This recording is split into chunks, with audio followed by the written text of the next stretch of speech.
अस्सलामुअलैकुम। कैसे हैं आप? ठीक हैं? अपने आप को टाइम दे रहे हो?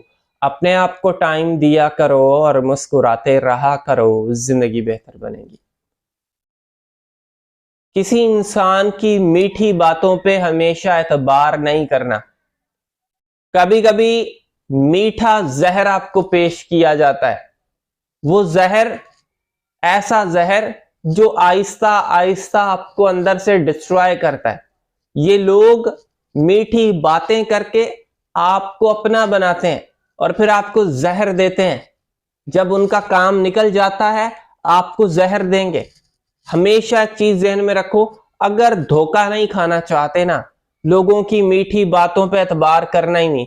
चाहे वो कस्में उठाएं माजरत के साथ, जब तक उनके एक्शन और उनकी बातें एक जैसी ना हो जाए, सिंक्रोनाइज ना हो। जो वो बात कहता है वैसे उसके एक्शन है। अगर वो बात कहता है कि करता कुछ है, तो उस बंदे पे एतबार नहीं करना आपने, वरना वो इंसान आपको ऐसी लात मारेगा, ऐसा धोखा देगा कि आपकी नस्लें याद करेंगी कि ये आपके साथ क्या हुआ।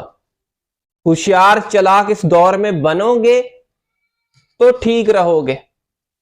बाकी ये लोगों की मीठी बातें, मैंने तो कभी किसी से कर्ज नहीं लिया, मैं कर्ज लेता हूं तो फुल टाइम पे वापस करता हूं, मैं फलां चीज करता हूं तो ये वो आपको मीठे जाल में फंसा रहा है ताकि आप उसको पैसे दो। जब पैसे देते हो ऐसे लोगों को, फिर वो वापस नहीं करते। आपने देखा होगा रिश्तों में भी ये चीज होती है। ये ऐसा तजर्बा आपने किया होगा, एक बंदा कहता है मैं तो जब लूं फौरन वापस करता हूं, लेकिन वो कर नहीं रहा होता। ऐसे तजर्बे आपने किए होंगे, देखे होंगे आपने। समझ रहे हो?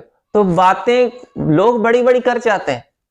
अच्छी बातें दीवारों पे भी लिखी होती हैं, किताबों में भी लिखी होती हैं। किसी ने अपने चेहरे से या जबान से अच्छी बातें बोल दी तो बस आप उस पर यकीन कर लोगे। खुदारा समझो इस बात को। मुझे उम्मीद है आपने इस वीडियो से कुछ ना कुछ चीजें जरूर सीखी होंगी।